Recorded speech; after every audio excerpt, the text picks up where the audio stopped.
Aquí estamos. Buenas tardes de nuevo. Estamos aquí esta tarde con el doctor Sergio Castaño Oriaño, licenciado en Historia por la Universidad de Valladolid, es doctor en Integración Europea por la misma universidad, es profesor del Máster en Estudios Avanzados de Terrorismo de la Universidad Internacional de La Rioja y en el Máster de Relaciones Internacionales de la Universidad de Valladolid.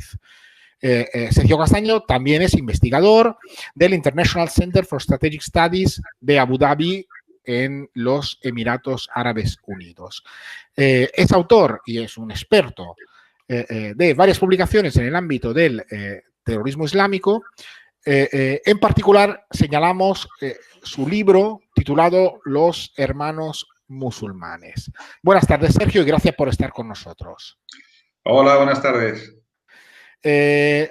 Los alumnos acaban de estudiar un tema que hemos titulado Funciones y tareas en las organizaciones terroristas. Una vez que hemos visto los tipos de organizaciones, hemos tratado de describir y estudiar y acompañarles a la hora de examinar cómo se reparten las tareas, cuáles son las principales tareas dentro de una organización de terroristas y por qué son importantes y en qué consisten cada una. ¿Cómo se organiza una organización terrorista, Sergio? Bueno, en la última ocasión que hablamos, desgranábamos cómo son las organizaciones terroristas, hablábamos de esas organizaciones piramidales y de las organizaciones reticulares, y el reparto de funciones varía mucho dependiendo del tipo de organización. Cuando hablamos de organizaciones piramidales, la especialización y la distribución de las tareas suele estar definida de una forma muy clara, se crean diferentes departamentos, cada uno especializado en un área, de forma que no haya conflicto entre ellos y que todo funcione como un engranaje perfecto, que es el objetivo de cualquier organización piramidal.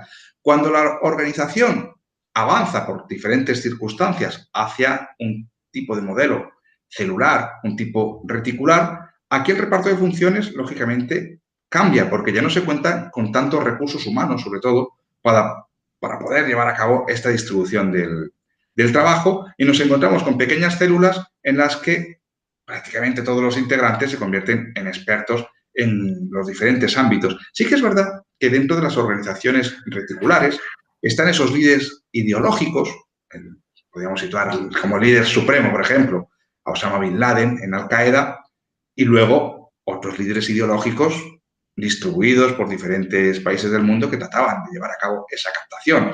En este caso, la captación sí que va a ser responsabilidad de algunos integrantes específicos de esta organización. Pero a nivel operativo, sí que es verdad que en organizaciones reticulares no hay esa especialización que podríamos encontrar en otro tipo de grupos terroristas como fueron los de los años 60, 70, 80, con esas estructuras casi militares.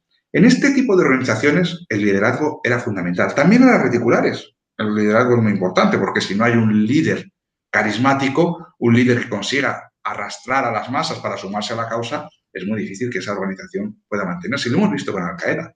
La muerte de Bin Laden no ha supuesto el final de Al-Qaeda, pero sí que la debilitó mucho. Es más, 3 años después de la muerte de Bin Laden, surge el Estado Islámico y eclipsa por completo a Al-Qaeda. De ahí que el liderazgo sea muy importante dentro de las organizaciones a la hora de aglutinar gente y de poder establecer las diferentes tareas y funciones dentro de la organización terrorista. Hay diferentes tipos de liderazgo dentro de las organizaciones, tanto piramidales como reticulares.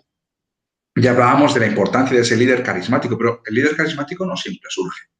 Las organizaciones históricas generalmente ha sido un líder carismático el que ha impulsado la creación de esas organizaciones, pero ese líder ha muerto, ha sido detenido o diferentes circunstancias se han obligado a cambiar de líder. Y aquí ya nos encontramos con ciertos problemas para las organizaciones. ¿Quién sustituye a ese líder? Hay veces que el propio líder designa a su sucesor. En otros casos se tiene que elegir dentro de la organización. Y esos líderes suelen carecer del carisma. De ahí que esa parte importante, como es la dirección de la organización, puede encontrar las primeras lagunas una vez que desaparece el líder carismático. Luego podemos diferenciar las diferentes tareas y funciones dentro de una organización terrorista, como son la logística, la financiación, la captación, el adoctrinamiento, la comunicación, las relaciones externas que podemos pasar a analizar ahora. Perfecto, muchas gracias, Sergio. Algo del tema, hemos insistido sobre la importancia que tiene la logística, sobre todo en la medida en que se hace más complejo el modus operandi de las organizaciones. ¿Qué opinas de eso? Sí, en la logística la tenemos que situar en el segundo escalón, en la parte superior de esta organización. Situamos a la dirección y detrás justo la logística, porque sin una buena logística es imposible que la organización pueda conseguir sus objetivos. Y cuando hablamos de logística no hablamos solo de recursos materiales, hablamos de recursos materiales de la gestión de estos recursos, de la gestión de la información y de las comunicaciones internas. Unas comunicaciones internas que hoy en día son muy sencillas, todos tenemos un teléfono móvil, pero que en otros tiempos resultaban muy complicadas y gestionar esos tres elementos dentro de la logística era realmente complicado, porque al terrorista que iba a llevar a cabo el atentado había que proporcionarle toda la información para llevar a cabo el atentado. Si el objetivo era un objetivo muy concreto, un político, una persona destacada del mundo académico, una persona destacada del mundo del periodismo, este terrorista tenía que saber perfectamente los movimientos, a qué hora entraba, a qué hora salía, dónde vivía, quién era su familia, información que tenía que proporcionarse desde la organización. Este terrorista tenía que contar con los recursos. ¿Cómo iba a ser el atentado? ¿Iba a ser un tiro en la nuca? ¿Iba a ser un coche bomba? Alguien tenía que ocuparse de preparar ese coche bomba, los artificieros, las personas especializadas en explosivos. Y así se iba creando toda la cadena logística para permitir que el terrorista que iba a perpetrar el atentado tuviera todos los recursos necesarios para que el objetivo pudiera cumplirse y que el atentado tuviera el impacto que buscaba la organización. Sí, después hemos visto también cómo la importancia de la logística también se extiende más allá del atentado en sí, ¿no? Es decir, que el propio mantenimiento de la organización también implica necesidad de recursos, movilización de recursos, etcétera. Y después, cuando hemos ido a la parte de recursos humanos, por decirlo de alguna manera, a ver la estructura del departamento de recursos humanos de las organizaciones terroristas, hemos, conectando un poco a lo que decíamos en materia del lobo solitario, hemos visto cómo con la influencia de la nueva tecnología la captación, radicalización ha empezado a ser también y cada vez más autorradicalización. Y en el tema 6, cuando hablemos de respuesta del Código Penal, también veremos cómo esto influye en el Código Penal. De hecho, desde hace unos pocos años en España es delito la autorradicalización. ¿Qué opinas tú de todo eso, Sergio? Sí, pues, empezando por esa captación y por todos los recursos necesarios para mantener una estructura como fueron las de las FARC, las de ETA, se convertían en grandes organizaciones en las que participaban cientos de personas. Gestionar, mantener todo eso resultaba muy complicado, mucho más allá de las acciones puntuales que llevaba a cabo la organización, porque eran esos cientos de personas cuya actividad con la que vivían, con la que se mantenían, era la actividad terrorista. Se convirtieron en verdaderas mafias que vivían de la extorsión, que vivían de sembrar miedo para poder seguir generando actividad y generando recursos. Aquí tenemos que hablar de la financiación, cómo era la financiación de estas organizaciones y cómo sigue siendo la financiación de los grupos terroristas en la actualidad. En un primer momento, cuando surgen las organizaciones, se cuenta con recursos propios, aportaciones de los propios miembros, pero poco a poco se va yendo hacia la extorsión, secuestros, robos, todo tipo de actividades para conseguir una mayor financiación que permitiera mantener esas actividades, incluso actividades legales, negocios legales donde se invertía el dinero de la extorsión en negocios que luego operaban en el mercado de forma totalmente legal. Y esta era la parte importante para mantener la estructura. A partir de aquí se crea toda la red de adoctrinamiento, de captación,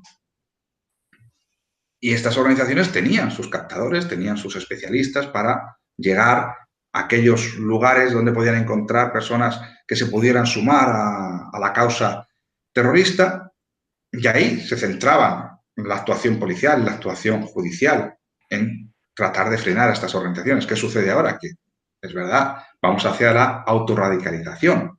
Las posibilidades que ofrece tener simplemente un teléfono móvil, de contactar con cualquier persona del mundo, lleva a que el mensaje pueda llegar desde cualquier lugar y que millones de personas puedan interpretar y sumarse a ese mensaje. De ahí que el Código Penal se tiene que adaptar. El Código Penal y la actividad policial se tiene que adaptar a la realidad, al mundo en el que vivimos. Ese terrorismo que analizamos, porque es necesario analizar, de los años 70, de los años 80, ha desaparecido. Puede quedar alguna organización de este tipo en Latinoamérica, el Ejército de Liberación Nacional en Colombia, por ejemplo, sí que mantiene una estructura más o menos tradicional, pero el resto del terrorismo global, generalmente este terrorismo de corte yihadista, que es la gran amenaza que estamos sufriendo en los últimos años, es totalmente diferente.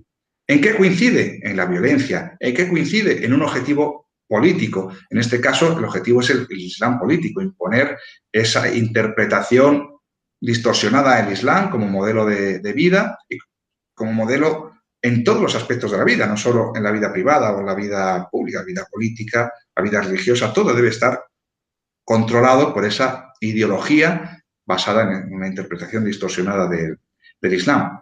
Pero es cierto que aquí ya no hay una operativa como la que encontrábamos hace unos años y que la radicalización se está llevando a cabo de diferentes maneras. ¿Hay captadores? Sí, sigue habiendo captadores. ¿Cómo operan esos captadores de las organizaciones? Pues de formas muy diferentes, e Internet es el lugar principal para llegar hacia los posibles nuevos seguidores y nuevos integrantes de la organización. Muchas gracias, Sergio. Me parece muy interesante. Hay otro punto que te quería preguntar. Los alumnos acaban de estudiar cómo dentro de la organización terrorista puede haber, por decirlo en palabra castiza, una especie de departamento de propaganda y comunicación, ¿verdad? Sí, lo hay, lo hay. Porque la organización terrorista no solo debe captar, debe convencer. Ese mensaje tiene que calar entre gente que apoye el objetivo de la organización. Si no, queda totalmente excluida. Y vamos a poner un ejemplo. Los Grapo, ese grupo terrorista que operó en España en los últimos años del franquismo, primeros de la transición, inspirados en una ideología comunista. Llega un momento, cuando el Partido Comunista es legalizado en España, que esa organización ya no tiene sentido, no tiene apoyo social.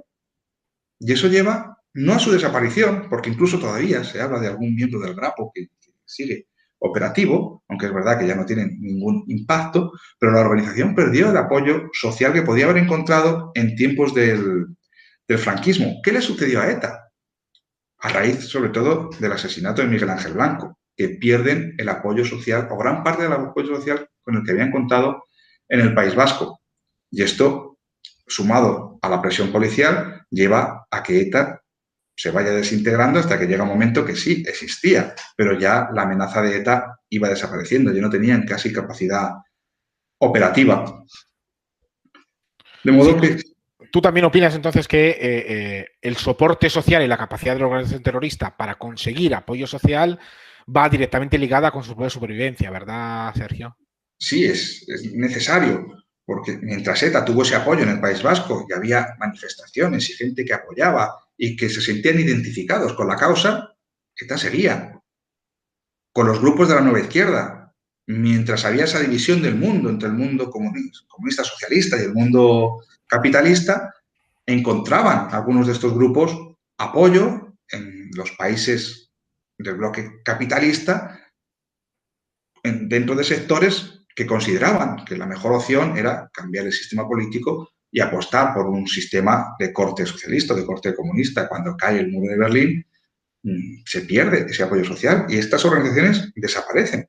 Y las que no desaparecen, como fue el caso de las FARC, lo que se convierten en son organizaciones criminales que se suman al crimen organizado y que terminan creando una organización que nada tiene que ver con la filosofía y la idea política que llevó al surgimiento de las FARC, sino ya una organización criminal cuyo principal objetivo es conseguir recursos, dinero para seguir operando y para seguir viviendo de ello. Sergio, una última pregunta te quiero hacer. Tú que eres experto de terrorismo islámico. Según algunos, o mejor dicho, algunos estudiosos ponen de manifiesto de que cada año muere más gente por alergia a los cacahuetes que por terrorismo. La pregunta es, ¿está justificado tanta alarma social? Y, por tanto, ¿está justificada esta respuesta penal o esta respuesta del Estado tan absolutamente extraordinaria? Cuando digo extraordinaria, quiero decir fuera de lo normal. ¿Qué opinas? Sí, está totalmente justificado, porque el terrorismo, primero, va más allá del número de muertes que se puedan ocasionar. Es verdad que gente muere todos los días, todos nacemos y morimos. Gente muere, hay pandemias, hay situaciones extraordinarias que llevan a que el número de muertes se pueda incrementar, pero son muertes, en muchos casos naturales, y no son enfermedades, como lo que estamos viendo ahora con la pandemia, pero esta forma de morir de modo indiscriminado, porque determinadas personas consideren que es la mejor vía para avanzar en su causa, creo que no tiene ningún tipo de justificación y que hay que actuar contra ella. Por otro lado, más allá de las muertes y del dolor que ocasiona un acto terrorista, hay que considerar los efectos que tienen. Y nos trasladamos 11 de septiembre del 2001. Fue dramático cuando se vieron las dos torres gemelas, cómo se desintegraban, cómo caían. Miles de personas mueren en ese momento, pero los efectos de ese atentado terrorista los seguimos sufriendo hoy en día, casi 20 años después. Hasta hace 20 años nos montábamos en un avión y los controles no eran tan exhaustivos como son ahora. Hasta hace 20 años nadie se preocupaba de que pudiera haber una célula terrorista que pudiera atentar en cualquier momento. Y es verdad, repito, que las fuerzas de seguridad están controlando cualquier núcleo, cualquier potencial amenaza, pero hemos tenido años en los que ninguna ciudad estaba libre. Y fueron los atentados en Nueva York, luego fueron en Madrid, fueron en Londres, años más tarde París, Bruselas, Manchester, numerosas ciudades que se han visto azotadas por el terrorismo en Europa y fuera de Europa, donde no nos llega de forma tan evidente el impacto del terrorismo, pero donde también constituye una seria amenaza. Realmente es una lacra. Claro que hay que actuar contra esta lacra, contra una amenaza que no nos permite vivir en libertad. Y al hilo del anterior, nos quedan aproximadamente 4 minutos, pero si son 5 no pasa nada. Vale. Al hilo de lo anterior, y si son 3 tampoco. Entonces, al hilo de lo anterior, al respecto del terrorismo, entre comillas, tradicional, y cuando digo tradicional siempre soy eurocéntrico, entonces estoy pensando en IRA, ETA, Grapo, etcétera, etcétera. ¿El terrorismo islámico nos tiene que dar más miedo? Y si es que sí, ¿por qué? No, miedo, cualquier amenaza capaz de matar de forma indiscriminada y sin ningún tipo de justificación, aunque los integrantes de las organizaciones terroristas encuentren sus justificaciones y traten de argumentar el porqué, cualquier tipo de amenaza de este tipo nos tiene que dar miedo. Y el miedo es el mismo, sea terrorismo del IRA, terrorismo de las Brigadas Rojas o terrorismo de ETA o de las FARC o de otras organizaciones repartidas por todo el mundo, Boko Haram. Porque es el miedo a no poder salir a la calle en libertad, es el miedo a poder perder la vida sin ningún tipo de razón, porque uno pierde la vida porque coge un avión, sabe el riesgo que toma cogiendo un avión y que ese avión puede fallar, o conduciendo, sabemos ese riesgo, pero necesitamos trasladarnos, pero que uno salga a la calle y que le pongan una bomba y muera, por eso, por una decisión de un grupo terrorista que considera que esa es una forma de presión política, creo que no tiene ningún tipo de justificación y que el miedo que nos produce es el mismo. Y yo recuerdo en los años 80, todavía en los años 90, de ir de vacaciones y había campañas de ETA en las zonas de costa y uno tenía miedo de abrir cualquier puerta, de cualquier bulto que se encontrara por la calle, una mochila, una caja, cualquier cosa, porque podía ser una bomba. Y ese miedo lo teníamos. El mismo miedo que a raíz de los atentados de Madrid del 11 de marzo de 2004 también nos entró de montar en un tren, en los aviones. Yo recuerdo en el año 2005, unas semanas después de los atentados de Londres, que yo viajé a Londres, estuve unos días visitando la ciudad y no me monté en el metro.